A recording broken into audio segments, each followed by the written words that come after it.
Today we have Tash Doherty on. I'm so excited to have you. Thank you for coming. I'm super excited. Thank you so much for having me. I've been looking forward to this for Yeah, weeks. so have I. I've been reading her writing. It's so cool. So let me introduce you to Tash so you know who she is. So Tash is a British, Irish, American, oh, that's a mouthful, writer and author. She is the creator of Misseducated, a blog and podcast for business and pleasure. She is the author of These Perfectly Careless Things, her spicy coming-of-age debut novel, which she self-published in September 2023. She writes openly about sex and love life and teaches sex writing to people who are interested in owning their experiences, which is something we're going to talk about. She graduated from the Wharton School, is that correct? Have I said that right? It feels like it's funny spelling. Mm-hmm. University of Pennsylvania, and lives in Mexico City, which I just found out is nowhere near the beach, everyone. So, everyone probably knows that fact, but I was like, I love the beach. And she's like, no, I'm nowhere near the beach. We're exploring all kinds of facts today. Relationship facts, personal facts, and geographical everything. Facts yes, too. I love geography. I love geography. It's so funny when you I remember I had this pen pal once this is showing how old I am, but in school they hooked up with pen pals. And I had one from France, and she just used to think that there were kangaroos and koalas everywhere because I lived in Australia. So it's funny that now I'm 40 and now I think that I haven't looked up Mexico City and think it's near the beach. So I was doing a bit of reading and reading your website today, and I came across this quote that you had on there that said, all rules are created by humans and all humans are imperfect, therefore all rules are imperfect also. And it really resonated with me because I am constantly saying to clients, there's no rules. There's no rules in dating. There's no rules in relationships. There's just what you want to create out of it. There's your boundaries. There's, your expectations, but stop taking the rules of the world on. And so I'm so interested into how that quote, how you live your life by that now. Yeah. Well, the reason why I came up with that quote in the beginning is because I went to really restricted English private or girls' schools for most of my life until I was 16. And they always had the stupidest rules. You could only wear your hair basically until this length. Even this length, I would have to put my hair in a ponytail. And we would and there was this constant thing, I think, with a lot of women in society feel this, but it's this idea of perfection, of being a good girl. I think that was just drilled into me from a really young age. And I just became very resentful of that. Yeah. So I always wanted to just do whatever was different or just do things in my own way. And that doesn't, sometimes actually that means that you can accept the traditional, society's norms. For example, I want to have children, right? And a lot of my female friends in New York are oh no, we're not going to have children. That's then we're accepting some kind of feminist lens or whatever on the world. So I think the whole point of analyzing rules is figuring out which ones actually work for you, which ones don't, and then accepting the ones that you like, and the ones that you don't like, you just find some other way of living that you enjoy better. Yeah, so, cool. So it sounds like you always had this rebellious streak against them. Yeah, so it was almost innate for you to not want to be part of that. Yeah. Yeah, and it's so easy to do if you're a woman as well, because again, you're supposed to be this perfect little quiet, existence basically. But I always had a lot of opinions, which is why I write a lot as well, and I love doing that, and had a lot to say. So that's what led me to be a writer and an author, I guess. When did you first start writing about your experiences? Actually, I remember a couple of things, obviously, that I wrote about in school, when I was much younger. I remember my one English teacher told me we did a non-fiction exercise. It was some opinion about something. And I just had a very strong point of view, And it's interesting because I don't really debate philosophically or politically with people that much. In person, I really like to listen a lot more just to see what people are about. I'm quite curious about people, but when it comes to writing, I seem to have an opinion about everything, which is why I'm continuously exploring those kinds of experiences and stuff. And there's just so much that you can get into once you start having opinions about things, because and again, it's nothing necessarily unusual because everyone has opinions these days on social media, the comments, the threads, the trolling, the everything. So that I don't think is unique, but I do think, as Cindy Gallop says, women are never the status quo. Basically, we challenge the status quo because we are never it. And so if you have opinions or you like to write about things, you by nature are going against the current of what has happened historically. So rebellious in that sense. Yeah, I love that.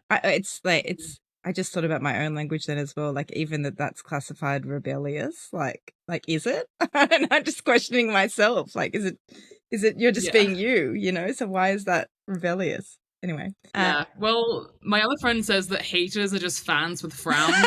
And so I love that so much.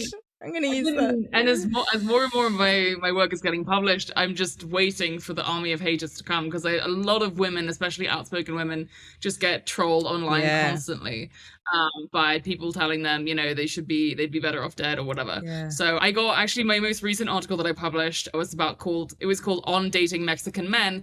And I've been living in Mexico for 2 years, and I've dated 6 Mexican men between the ages of 25 and 42, some northerners, some southerners, some people from Mexico City, some rich people, some poor people, all across the board.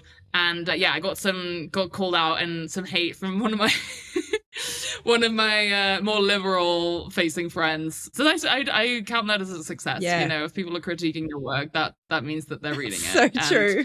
I remember the first time I got hate on a blog, I was like, I was so curious about what she was talking about that I ended up turning her around and she wanted to read more, and I was like, oh, this is so interesting. Like, yeah, and Cardi B has a really great acceptance speech about this, actually. She says she thanks her haters when she's giving her speech, because she's like, and I want to say thank you to my haters because you're listening to my music and that benefits me, you know? So shout out to Cardi B.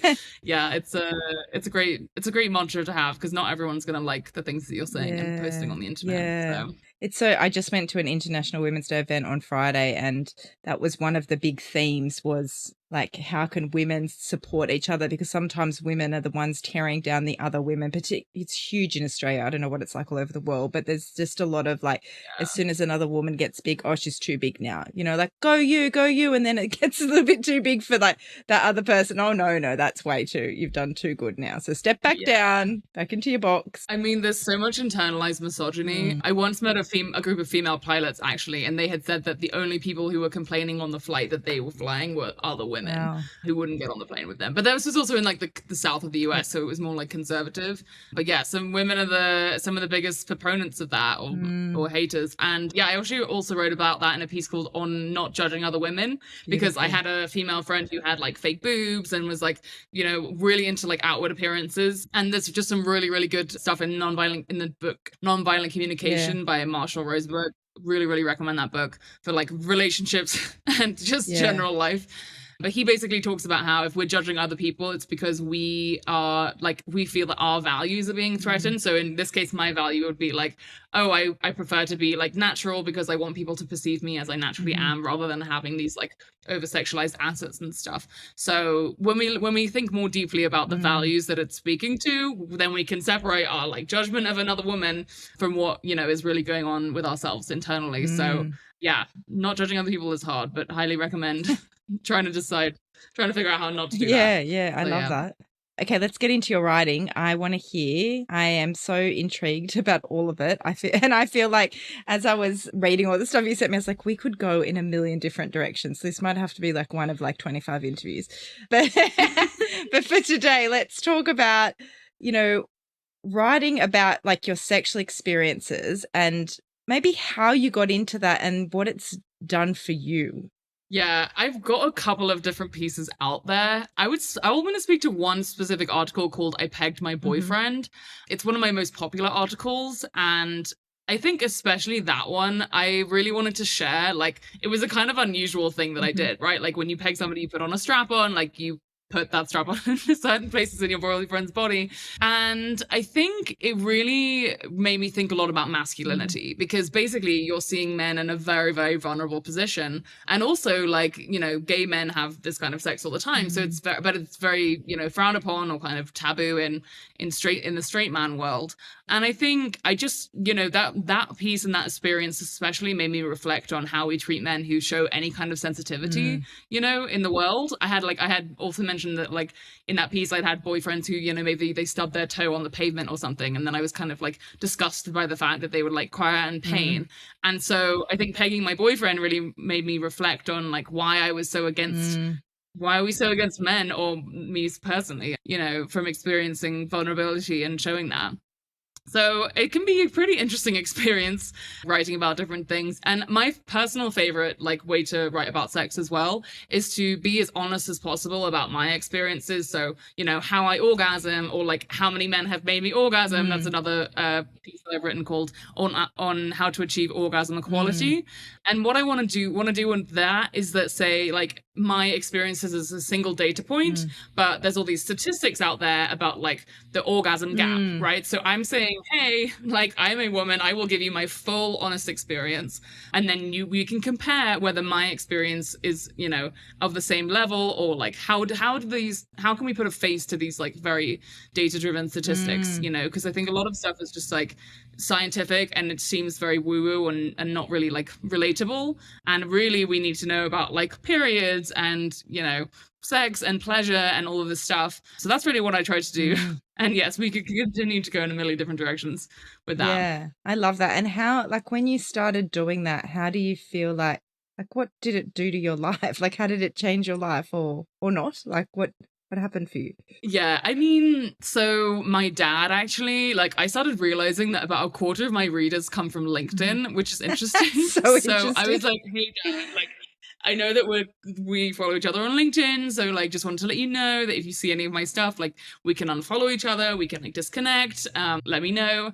And he was actually like super supportive about it, and he was like, you can post whatever you want on there, like I will engage with your content, you know. So coming from my own father, I think that's like the most the most that I could ask for is just tolerance. So that's been great. And surprisingly, like, I think in some ways, there's a couple like clients for my data work, which is what pays my bills still, that haven't accepted my projects. But I'm like, if they don't want to work with me because I've written about my sex life, then like they're lost basically, because I have like a bunch of, you know, other professional skills. But right now I'm working for, you know, a really large women's health app, and they couldn't care less whether I'm publishing, you know, the details of my sex life on the internet or not, because literally I'm helping them, you know, improve their content for like period poops or something, you know, like literally that is the target, is like helping female people who suffer from period poops. So yeah, you'll be surprised, as you can, if you really put your authentic self out there, you'll be surprised like who you attract and who doesn't want to work with you, and it kind of just makes everything easier. Yeah, doesn't it? It just feels like, you know, just by you being authentically you've just come into alignment with what is working, you know, and who you should work with. And yeah, it just reminds me of dating so much, because, you know, the more that it's your filter automatically, like instead of you pretending to be someone else, you're just you know? Totally. Like, yeah, even on my Bumble profile, I've recently put like, I want children, looking for a relationship, and I'm looking for somebody who's living in the city that I'm living in. And a lot of my female friends are like, oh, this guy was only here for the weekend, and I was really falling in love with him. I'm like, well, just put the parameters on it of like, this is what I'm looking for, this is what I need. And that really, really clears up a lot of different things. And another one is like I work for an agency as well, and the head of that agency is a guy who reads my work, and he is one of my paid subscribers. He's bought my book, he's read it. So again, he's maybe not the target audience of a lot of the stuff that I'm writing about, but he's a big supporter of my work, and I'm super grateful to him for that. So you can find people who will support you to do basically anything. I love it. I mean, I love what you're doing on a few different levels. Like, I love that there's this, like, the more that we can just be honest out there in public about everything in our life, the more that people feel like they're not alone. Because I hear a lot, right? Because I'm one-on-one with clients, and it's a confidential, safe space. So people tell me a lot of stuff, and like, I just want to scream to the rooftops like that you're not alone, because other people are experiencing that too, but people don't feel comfortable sharing that stuff, you know, like even when their marriages are falling apart, or there's affairs, or there's, you know, in dating, and, you know, all of the things I hear a lot. So it's just so nice that that you're comfortable enough that in a public forum people can read your stuff and know that they're not alone, and it doesn't mean that they have to go out there and express the same thing, but just having that, knowing this, even that there's one other person that's experienced this, and even that you're putting the statistics in there as well, to like, here's another reference point to know that, you know, it's not just me, and we're not just alone as a group. So I love that as well. And yeah. Well, it's also like so bad because a lot of the women's health research is so outdated and like not real at all. So for example, the main one is the one in the On How to Achieve Orgasm Equality article. They say that in that one, like let's say in a heterosexual relationship, men orgasm like 90% of the time, which is like typical for other types of relationships too. And then women orgasm 65% of the time. And then I was like, wait a minute. Like most heterosexual women are not orgasming 65% of the time with their encounters with men. Like I've slept with in the article I say that like I've slept with 40 men and only 3 of them have ever been able to make me orgasm. Like let's be real. You know, like let's be real about how much pleasure we're actually getting, especially in like one night stands or like, you know, short-term flings and stuff. So yeah, that's why I want to put like a face or like an actual human experience to these statistics that like basically don't mean anything because they're not real. So true. So true. And I love that you talk about like there's no that the way that you talk about there's no shame, and there shouldn't be any shame. I'm not saying that, but they're just when people often they don't talk about it because there is shame attached to it. I love that. Totally. And I suppose also what I love is that you're encouraging other women to do that and how to do that. So like let's get into that. How does someone, where do they start? Like if someone, like, why would they do this? And it doesn't have to be public. I want to say that. Like, this could be like writing for yourself. Like, it doesn't have to be, you need to go out there and make a website and publish it to the world. But yeah, where does one start if they're thinking, I could give this a go? Yeah, totally. So this is actually something that I'm going to be offering hopefully like later this year. So sex writing workshop. I think, well, number one, I've also experienced a shit ton of trauma as well. So you can write about the really hard and heavy stuff if you need to.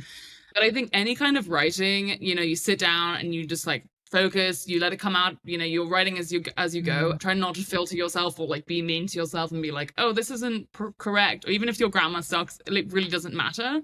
But I find the process of writing really therapeutic for figuring out what do I think about something. So I'd highly recommend just taking like, I don't know, let's say the most fun, youth-filled sexual experience that you've had. Maybe it was like a summer romance. Maybe it was with an experience with someone who was able to make you orgasm, and just writing about that experience for, 15, 20 minutes and see how you go.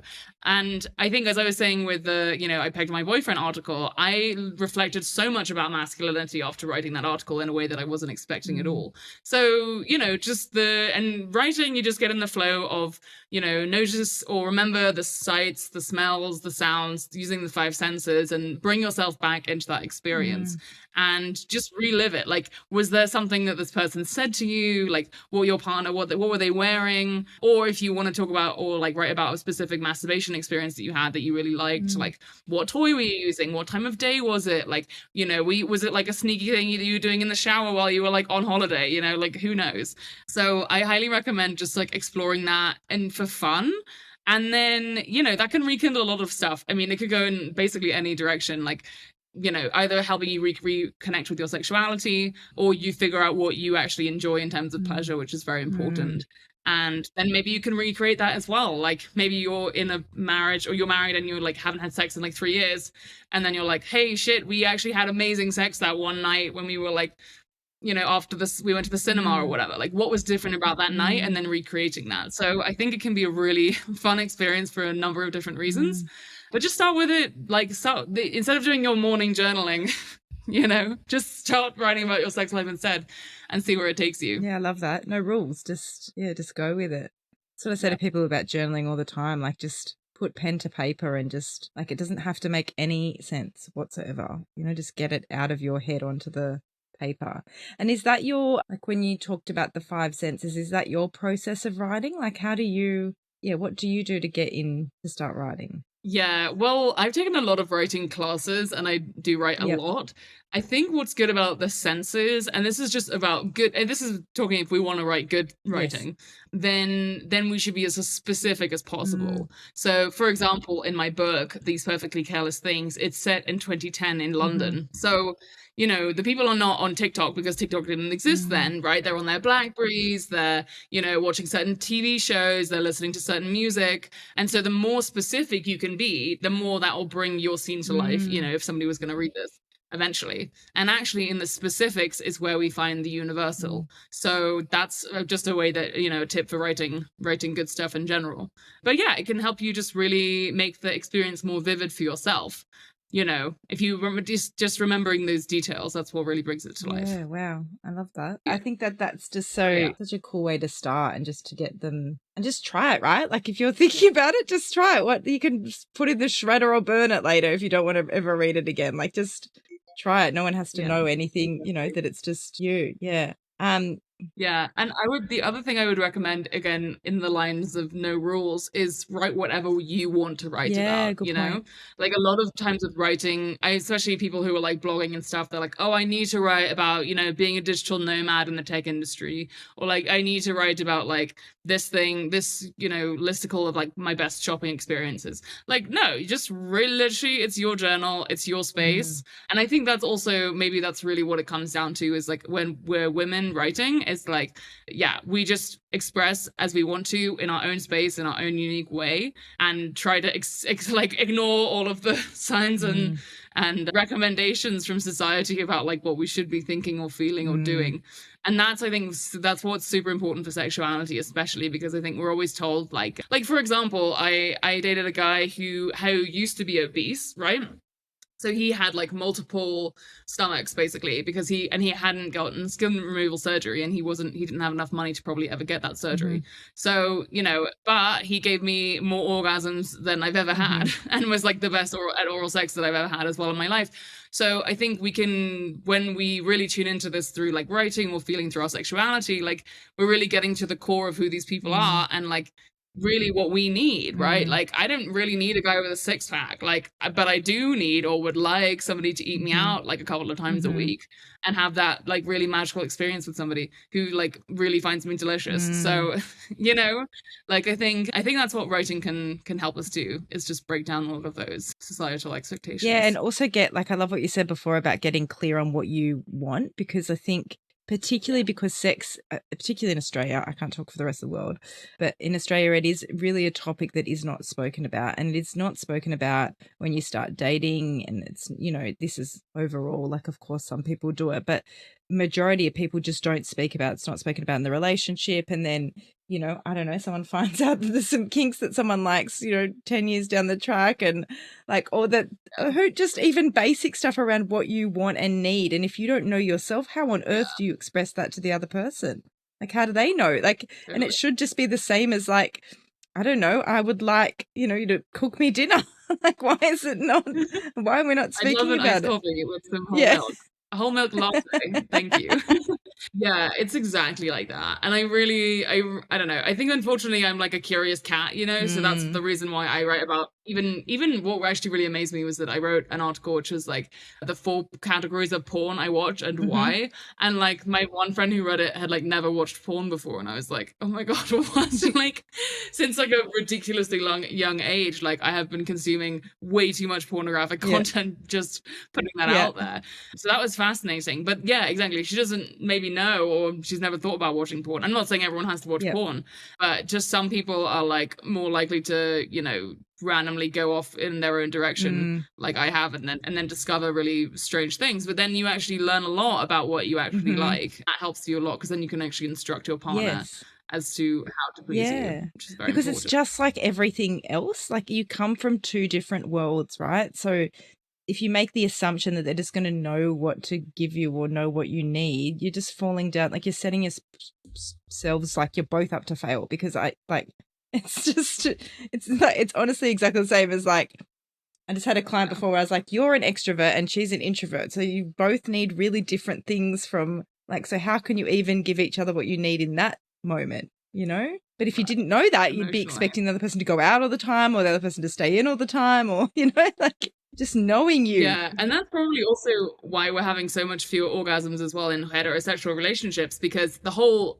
dynamic of it as well is that, you know, penetrative sex, right, is like really put forward as the way that we're supposed to reach orgasm, but we actually pleasure ourselves in a very different way. And so Dr. Laurie Mintz, who's a woman who I interviewed all about this, she basically suggests that we should try to mimic the way that we pleasure ourselves with partner sex, right? Which has like, and she says that only like 4% of women or something think of vaginal sex as their strongest route to orgasm. Like 4%. Like it's way not more 65. about like the foreplay and like other kinds of, not even 65, much fewer people. Like the vaginal sex is like very overrated, I think, you know, in our culture, right? So again, if you have not explored your own sexuality or written about it, or you don't know what you like, you're going to go into your heterosexual encounters with your partners, and they're going to be male. If they're male, they're going to be like, oh, well, you know, like vaginal sex is the most reliable route for males to orgasm. So you're just going to have a lot of vaginal sex and not actually orgasm, because unless you're part of that 4%. Totally. So. And that, I suppose, is like, you know, you hear about the dangers with porn and young men as well, because they're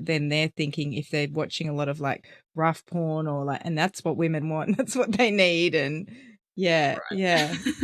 Yeah, well, that's why I wrote an article called Get a Man Who Loves Your Bush. So I actually don't own a razor. I'm like, again, I don't have very much hair on my body. I'm kind of lucky in that sense. But yeah, I don't own a razor, and that's not going to change. So good. I love it. Love it so much. Tell me what you're writing about now. Gosh, that is such a great question. Well, I was actually writing an article on privilege right now, because I've struggled a lot with privilege guilt. And I think especially right now with everything that's going on in the world, it's an interesting thing, right? Like, how much privilege do we have? How should we be using our privilege? Should we be feeling guilty about it? That's kind of a deeper topic that I'm currently exploring. Wow, I can't wait to be. That's so cool. What I love that, because you have no rules around like where you need to head, like that this has gone down another, like it's just so cool, the different, which just gives you so much freedom around it. I can't wait to read that. That'll be amazing. Yeah. Thank you. And is there anything you're reading right now that you're loving? Oh my gosh, I'm reading a book. It's called Will I Ever Be Enough? And it's about narcissistic mothers and their relationships with their daughters. And I am not saying that my mother is a narcissist. We all have narcissistic tendencies. But I'm in a journey right now I'm in ACA, which is adult children of dysfunctional and alcoholic families. So yeah, I'm like spending my late 20s working through the deepest depths of my childhood neglect and experiences. Some light topics. So yeah, not exactly as fun. And then I read a lot of books about marketing, because I'm constantly trying to market myself better. So yeah, that's Obviously Awesome is the book that I'm reading right now about positioning. What is it? What's it called? It's called Obviously Awesome. Oh, okay. That was like part of the way you were saying it. And I was like, okay, is it just called Awesome? Obviously Awesome. Yeah. That's my nonfiction, as more nonfiction. I love that. I love how different those two topics are. It's the same as me. I go from reading this deep book about trauma, or I'm reading one about affairs at the moment, to then like, okay, let me read about this. To like watching the Oscars. It's so funny. It's all my books behind me are all like, they're all nonfiction. I don't think I have like read a fiction book in a very long time, and I'm not sure that I want to. So I toy with the idea of it every now and then. But then when I went on holiday the other week, I was like, what book can I take with me? And I was like, oh, these are all really learning books. I don't know that I want to learn on holidays. That's why I watch so much Netflix sometimes. I'm like, I just have to tune out. Yeah. Amazing. That's so real. Anything else that you want to share that I haven't asked you that, you're dying to tell people? Well, I will plug my book. Look, that floated. For those who are just listening, it just floated out of the ground. Tell us. I will say, I also need to read more fiction, but this book I started writing when I was 14, and it's a coming-of-age, spicy teen romance story set in London. And relevant to what we were talking about, it's all about 15-year-old girls' first experiences in their first relationship. There's a self-love scene in the book. There's like all kinds of spicy scenes in the book. And it was like a real dream come true for me to finish this project. And I finally did it only a couple of months ago now. So I'm actually going to try and be publishing it pretty soon in Australia as well. Yay. So the Ingram Spark, which is the self-publishing platform, it will be available in print in like the UK, South Africa, Australia, and a couple other places. Amazing. So that's pretty exciting. Yeah, amazing. So how do people buy it now? Have I got a link for that? It's on Amazon, great. So you can get it on Kindle version now, These Perfectly Careless Things. And there's also an audiobook. Oh. I did spend 3 months last year making an audiobook, so maybe you could have brought that on holiday too, because people do like. I do love audio. Yeah, is it with your voice too? Your voice is wonderful. Oh, see? Yeah, great. Which is a very huge undertaking. Yeah, I would not just lightly decide to make an audiobook. I thought it was going to be like a really easy thing to do, and it turned out to be a long and arduous process. But yeah, so I'm going to be doing a lot more marketing for that book this year as well, which is awesome. Amazing. Well, definitely the link will be in the bio for that, in the show notes. I've lost all my words. Tell everyone how they can find you, work with you, be in your orbit. Yeah, so my handle is Misseducated, so MISS educated _ on like TikTok, Instagram, and then tashdoherty.com is my website. If you go to misseducated.substack.com, you can read all of my writing. And yeah, it's I continue to write there every single week, so you don't need to subscribe, but you can read everything there. And I hope you find some nuggets and some juicy details of my sex life. I love that. And I love whenever you get this writing workshop up and running, tell me and I'll share it with everyone, because I'm sure there's going to be lots of people that are interested in that. Yeah. That would be amazing. Oh, thank you for coming on. Oh my God, thank you, Beck, for having me. It was so much fun, and I'm so glad to chat. You're very welcome.